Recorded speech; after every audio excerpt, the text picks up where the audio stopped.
खाना भेजती हूँ आपके लिए। शुक्रिया। मेरी तुमसे एक ख्वाहिश है। अर्तुरुल साहब को बताना कि उनकी तरफ से जो भी होगा मुझे कबूल है।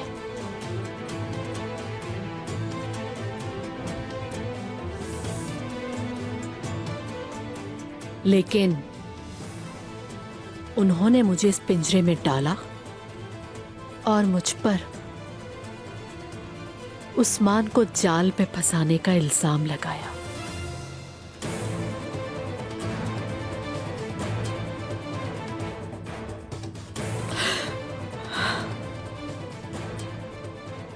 अब गजल जीते जी मर चुकी है।